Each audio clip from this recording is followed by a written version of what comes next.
What's up, everybody? I'm Stephanie Raffelock. And I'm David Yakir. And you're listening to Yak About Today. This is a place to hear conversations, gain insights, and perspectives from the mouths of baby boomers. That's us. So if the years 46 to 64 mean something to you, then this is the place that you want to be. So put on your headphones, go for a walk, and listen to what we yak about today. What was I going to talk about? Maybe I was going to talk about how at our age we have short-term memory loss. Maybe that's what I was going to talk about. No, I've got currents, okay? Yeah. And it's sort of informational, and it could be somewhat a bit down, but it's a jumping off of our conversation last week. You know, we talked about how we were feeling a bit down. Mm-hmm. And, you know, it interferes with the way we're operating. I sort of was thinking a great deal about that. And, you know, everything you read from a physical point of view, how COVID-19 is affecting more senior people. And by the way, I did read several times that geriatric is 65 and older. So this is a term I thought I'd never say. Except in, you know, my grandmother, maybe when my parents got very old. But I won't say it again, in the more senior community. So in the more senior community, what's happening is not only there's a fear of this virus, because generally we're the most susceptible to the virus.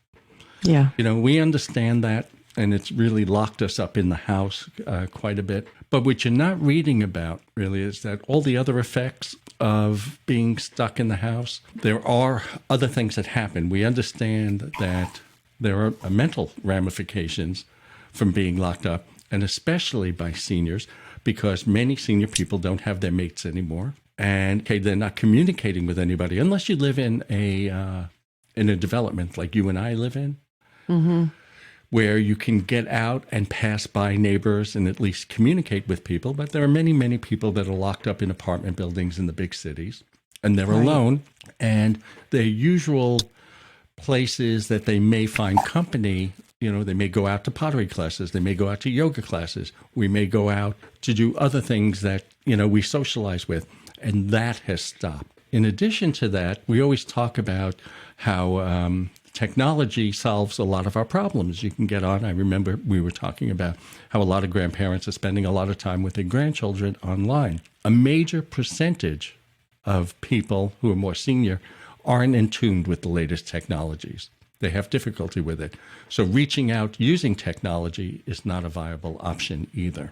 The other thing that we're facing is that the help that we have for the senior community is not quite there anymore. You know, so I've told you the story of how Bill is more or less, he's a chef for this 95-year-old friend of ours, but also a great, great companion. And she needs 24-hour day care.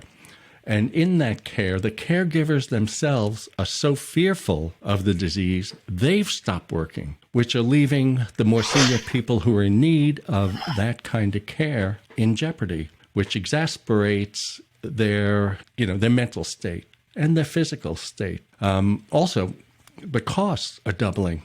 You know, people are charging twice to take risks, to go to homes. When I was thinking about how you and I were a bit down last week, I almost feel guilty about why we were down. Right. You know, we were locked up in the house, and yes, that's causing us a certain amount of stress and depriving us of a lifestyle that we've become used to.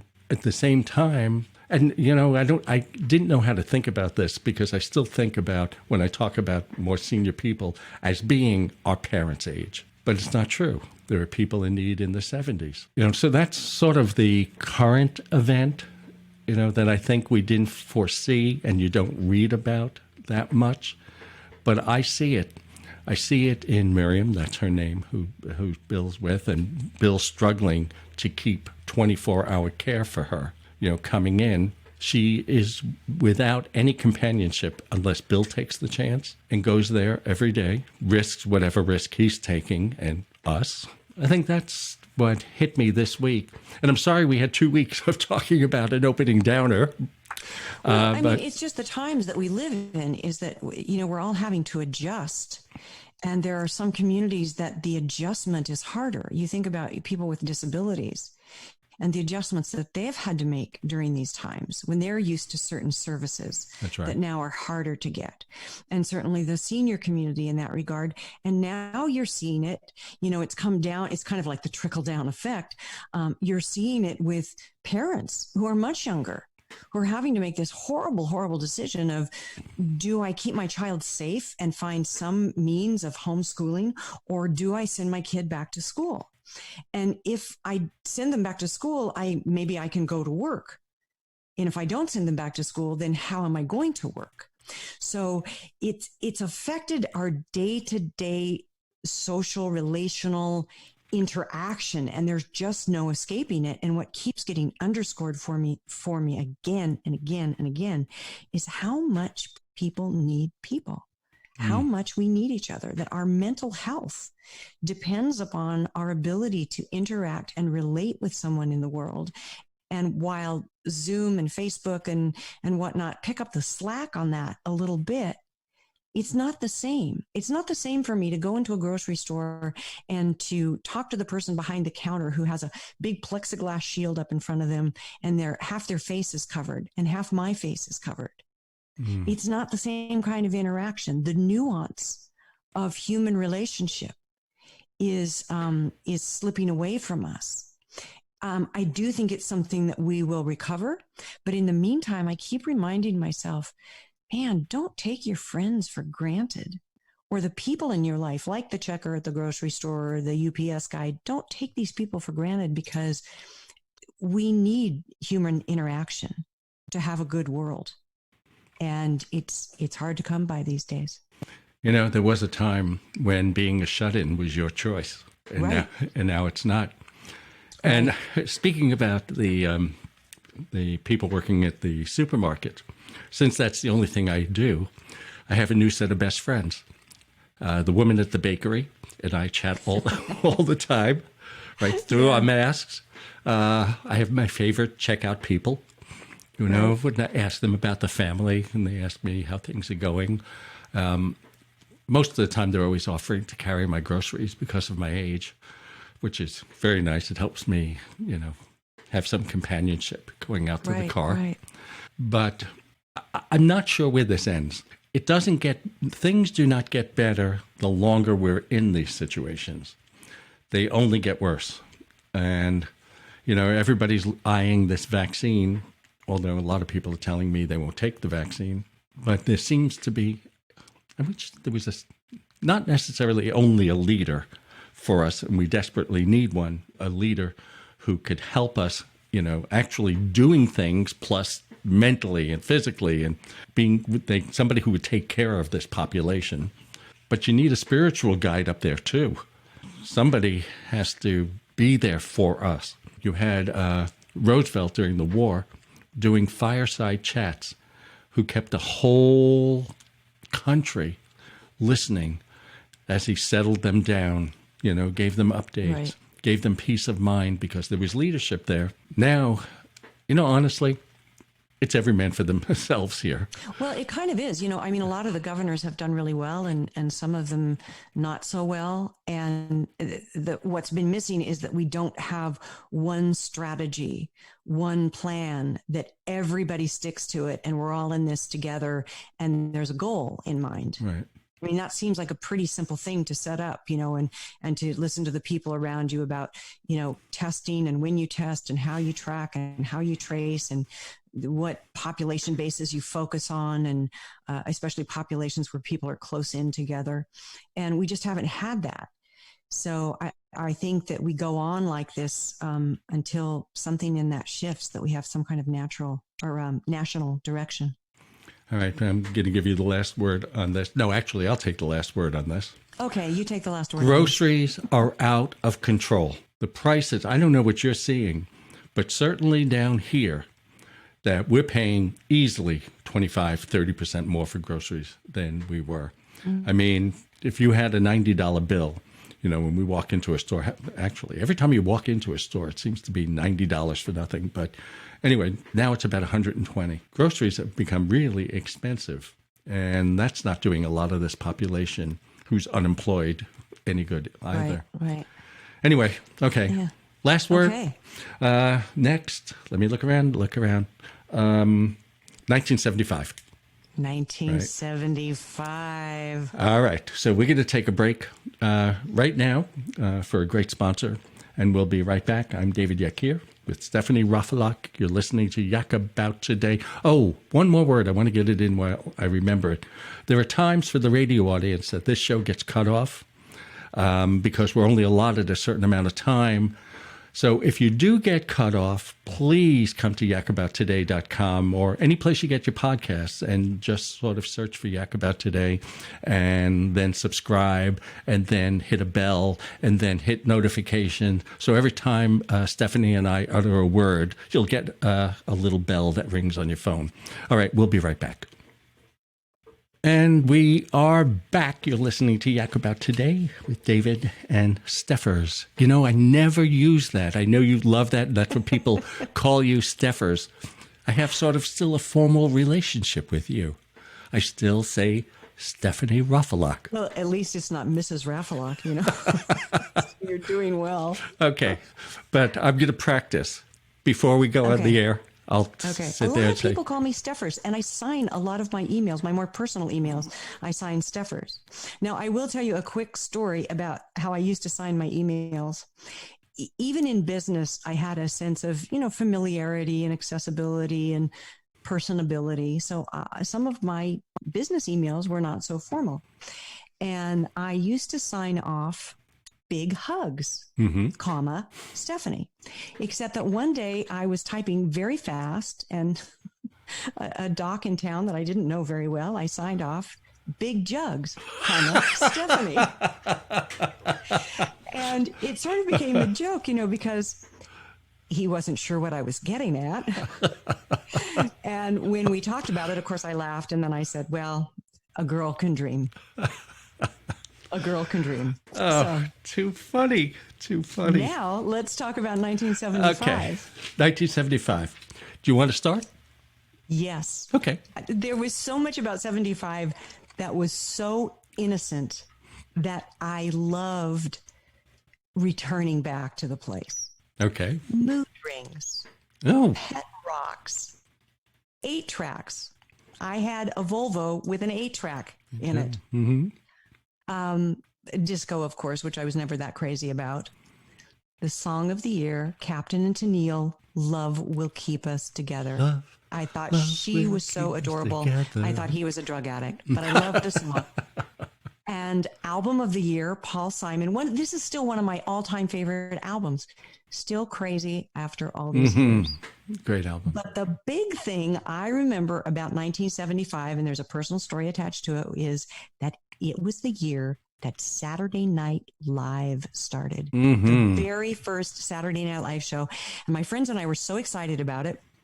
We went out and we got frozen yogurt, which was kind of a new thing. And we smoked a joint and we watched Saturday Night Live and we laughed our yayas off. Absolutely. Great stuff. Great stuff. I also know that the Vietnam War ended that year, but I don't remember that being as spectacular as Saturday Night Live. And all the very first cast of that show that we all fell in love with. You know, Jane Curtin and John Belushi and Chevy Chase. Really, really great, fun stuff. Just brilliant. The comedians of my youth. Just brilliant. Yeah, I mean, I think from a news perspective, I think the biggest one there was the Vietnam War ending. Yeah. I mean, that was, I guess, the end. That was the end of really a generational thing that happened. But you're right about it entering the disco era. And I had just come back from the University of California, Santa Barbara, I finished my master's, which I did on radio theater. That was my master's. And I went back and I recreated all the old the popular radio dramas with a team of theater people. We went into the studio, and my biggest success was War of the Worlds. I redid War of the Worlds using newer sound effects, nothing like we have today, obviously, but somebody brought in a Moog synthesizer. Which was really new then. Right, which was the first electronic instrument that could do more than just a piano or any one instrument. Anyway, so I came back to New York and got my apartment in Brooklyn Heights, which I wish to this day I had stayed in. But all of a sudden, I had come back to the city I was born into, except it was a different world. It was nightclubs and Studio 54, and it was dancing all night, and it was a lot of stuff that I shouldn't have been doing, probably, and the reason why I can't think today. But I remember it was a period of, I would use the word hedonism. That's the word I would use. It was just anything went. Yeah. That was a fallout, I think, from, coming out of the 60s into the 70s, sort of, it was like a whatever, anything goes kind of attitude, and almost this cultural overlay, especially from the youth, that if you weren't game for anything, there was something wrong with you. You were uptight. And so there was a lot of self-betrayal at the that I think people dealt with, like in the next 10 years, but not during the time that it was happening. There was a recklessness to being young. There's usually a wild quality to being young, which I think is really great. That artistic sense, that sense of wanting to experience the world and be curious. But the reckless part is where, it's really where you really get into trouble, because it starts to become a betrayal of self. Yeah. One other thing I remember, and maybe this will end the discussion, is it was the first time that I actually really had to deal with what I was going to become, how I was going to earn a living. That was, for me, come back to New York. Big choice. Stayed with my parents, got my own place. My mother says, "So, where are you working?" Right. What are you going to do with your life? Right. I became a bartender like everybody else. My favorite job ever. Sure, because you love to talk to people. That's right. Especially you. All right. We're going to do another break, and then you're coming back and telling us what you've been thinking. You got it. All right. We're back. Steffers, David here. Now, I know you've been actively thinking this week, so tell us about it. Well, I've been thinking about the fix it now culture that's getting in the way of our new beginning. So last week, I talked with a young man who told me that he was going to do a workshop to help him heal up things with his dad. But really heal, he told me, like all the way healed. And I couldn't argue with his intent or his sincerity, but I did want to argue with his sense of destination. It's what we do in this culture. We want to heal something and be done with it as if it's a destination point, when in reality, emotional healing is an ongoing process that teaches us tolerance, forgiveness, and acceptance at every turn. There is no destination point. If you're trying to resolve a psychological wound in your life, working to gain a better understanding of the self helps to make you a better person. And that's what healing is all about. Similarly, with forgiveness, we don't just forgive and then boom, we're done. If you're forgiving someone who hurt you or done you wrong, as the song says, you may want to look at the biblical reference of forgiveness 70 times 7. What that means is that forgiveness, too, is a process. It's not a benediction, and more often than not, it's not a one-time thing, which means it's not a destination point. Though I believe that if we work on forgiving and we work on healing, we do get better. We grow more open, more compassionate, and more understanding. And finally, my big pet peeve is this whole woke phenomenon. First of all, it's just bad grammar.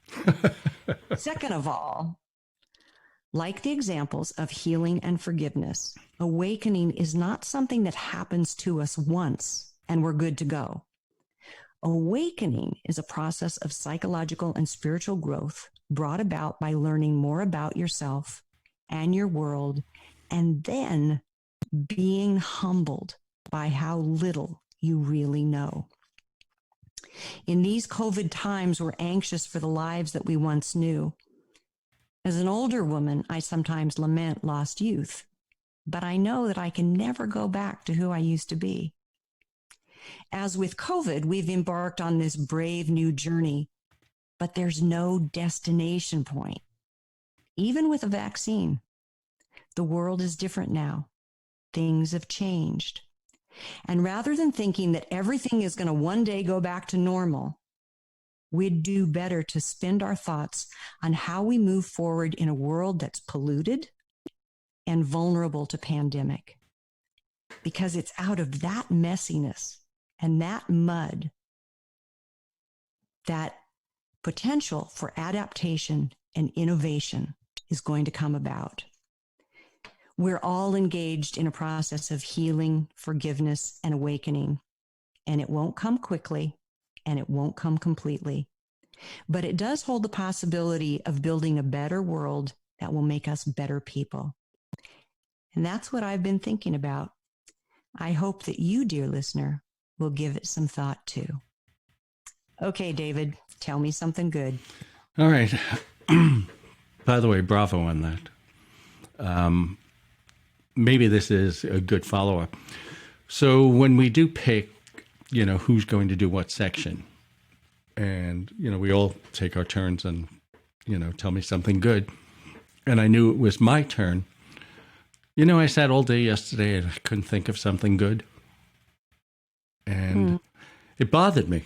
It bothered me. I mean, it goes back to all the times we're living in and all the negativity and all that. And then I realized there was something good that was coming out of it, and I keep underappreciating it, and maybe this sort of fits in with some of your I've been thinking, and that is my walking has taken on a bigger part of my life, the meditative part of the walking. I walk longer. It means more to me. I don't seem to be in a rush to end it. I get to enjoy it more. So in all the struggles of having to come up with something good, I ended up with something I already knew was the only good thing I was doing all along, except I'm appreciating it more. And now even more that it was my turn to tell you something good. So that was my something good. I like that. So should we say goodbye? Do we have to? Okay. So, okay, we'll say goodbye, and we'll be back next week. I would say same place, same time, but that sort of doesn't work anymore because it could be any time you could listen to us out there. And I hope people are enjoying it. We talked about asking a question, and I just want to let everybody know we are sort of reworking the Facebook page now. I think we're in the process of putting up final art, which should be up sometime relatively soon. Next couple of weeks, yeah. But it's there. And one of the things that you and I talk about all the time is the subject matter and what's of interest to people. And also, right now we're only talking to the people we know about helping us design the show, to better get across, I guess, what our purpose is. And it would be nice to start engaging the audience in a Facebook conversation. Yeah, so come on Facebook, Yak About Today, and it's Y-A-K, Yak About Today on Facebook, and leave us a comment. Tell us what you want to talk about. Ask us a question. Say hello and like the page. Right, like the page. That's a big one. So, all right. So, Goodbye, my dear. I will see you next week.